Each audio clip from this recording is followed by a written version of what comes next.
Good morning, students. I hope you are fine. I am Smina Alam, teacher GHS Nova Gabra.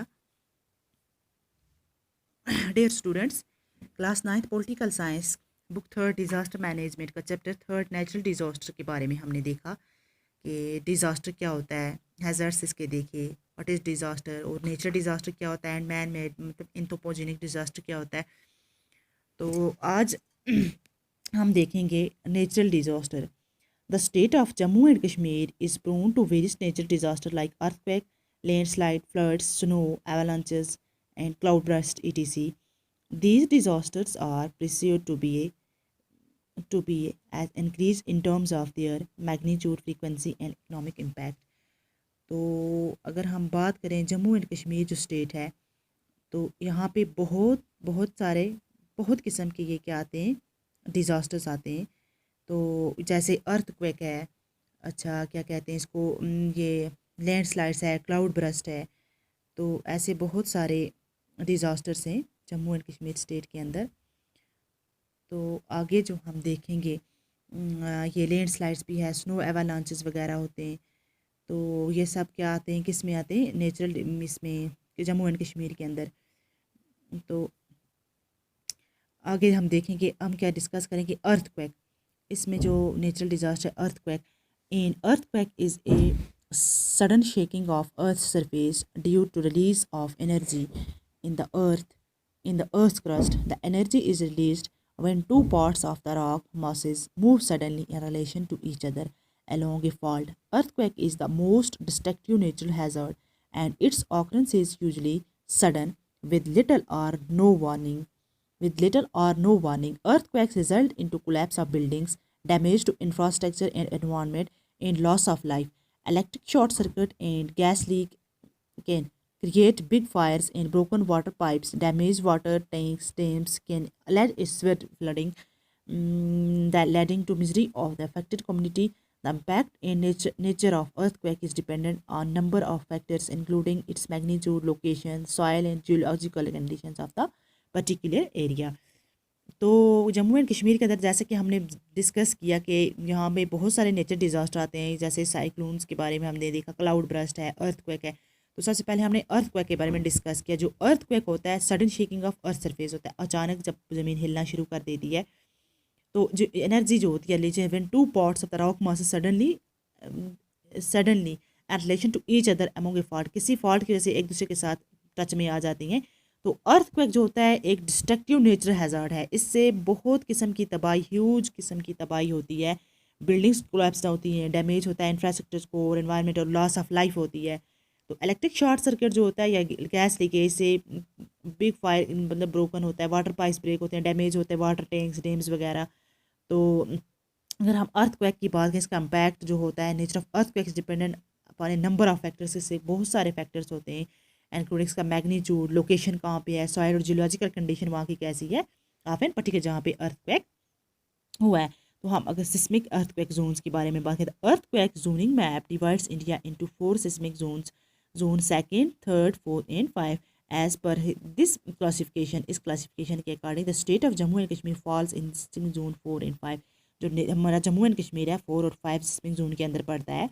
And is prone to severe and very severe earthquake, और यहाँ पे काफ़ी मतलब शिद्दत के ये किसकी ये की गई है निशानदेही अर्थक्वेक की। यहाँ पे काफ़ी किस्म के, बहुत सारे किस्म के अर्थक्वेक आने का जिक्र किया गया है। तो आगे हम देखते हैं कि इसका क्या इफेक्ट है, और हम डिस्कस करेंगे इसके बारे में। तो ये था हमारा, ये क्या सिस्मिक जोन 4 और 5 के अंदर ये आता है। तो फिर हम इसके बारे में, एपिक सेंटर जो होता है is the most the earth surface that is directly और focus the point where earthquake occurs. जो एपिक सेंटर होता है जहाँ पे मतलब फोकस इसका किस जगह से ये निकला है। तो इफेक्ट्स हम देखेंगे, earthquakes are the most destructive of natural hazards. The impact of the event is the most dangerous because it affects large area, occurs all of sudden, and is unpredictable. This can cause, तो जो earthquake होता है इससे काफ़ी बहुत सारी natural destructions होती है। तो इसका असर जो होता है मतलब डेंजरस, काफ़ी खतरनाक है, बिकॉज इट अफेक्ट्स लार्ज, ये काफ़ी काफ़ी सारे एरिया को मतलब अफेक्ट करता है। ऑकर्स ऑल ऑफ सडन, अचानक पड़ता है, एंड इज़ अनप्रेडिक्टेबल, और इसकी कोई भी पेशन गोई वगैरह नहीं होती है। दीज कैन कॉज, इससे क्या होता है, large scale loss of life and property होती है, काफ़ी तादाद में ज़िंदगी को, प्रॉपर्टी को नुकसान होता है। लैंड स्लाइड्स एंड एवालांचेस होते हैं। Fire due to damage of electricity की जो प्लांट्स, ये इलेक्ट्रिक जो पोल्स होते हैं एंड ये गैस पाइपलाइन होती है, इनका काफ़ी डैमेज होता है। Floods due to overflow from some natural water bodies and breaking of dams, और ब्रेकिंग ऑफ डैम्स होती है नेचुरल बॉडीज़, वाटर बॉडी जो होती हैं उनका ओवरफ्लो हो जाता है। और ट्रॉमा और psychological disturbance to victims and their near ones, मतलब ट्रॉमा एक किस्म से साइकोलॉजिकल प्रॉब्लम हो जाती है, मतलब इंसान को डिप्रेशन वगैरह में चला जाता है इसी डिस्टर्बेंस की वजह से।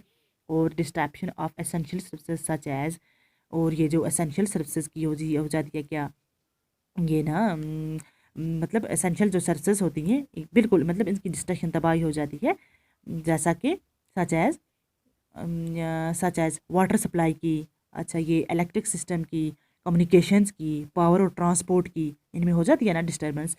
तो फिर अगर destabilisation of economic and social structure of the nation, और हम डिस्टेबलाइज हो जाते हैं, मतलब अच्छी तरह से हमारा कोई रिदम नहीं रहता है इकोनॉमिक और सोशली, मतलब स्ट्रक्चर हमारा नेशन का बर्बाद हो जाता है। तो आगे अगर हम बात करें किसकी, on 8th October 2005 at 9:20 a.m. an earthquake with magnitude of 7.6 on Richter scale at epicenter near Muzaffarabad north struck the northeastern part of Himalaya, causing heavy damage to building and infrastructure and loss of life.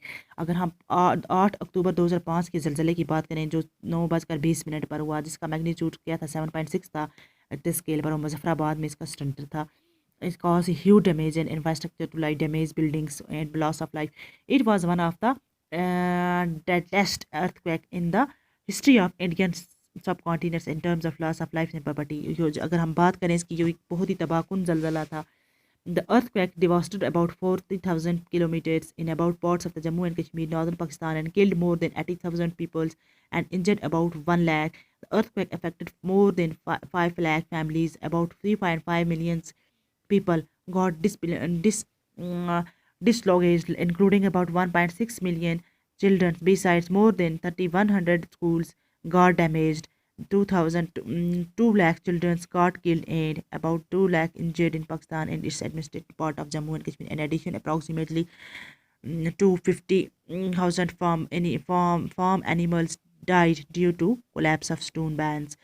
तो इसने इतनी तबाही मचाई, किसने, 2005 के, it is estimated that more than 78,000 buildings were either destroyed और damage beyond repair and many more were repaired unusable for extended periods of time. Property loss is placed at $4 billion.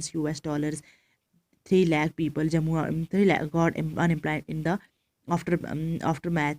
In the state of Jammu and Kashmir, the Karna and Uri tehsils and Punis districts were badly hit. Buildings collapsed, roads had damaged, power and communication had destroyed. Heavy landslides and rock falls took place. Besides, heavy toll to the life both people and the cattle.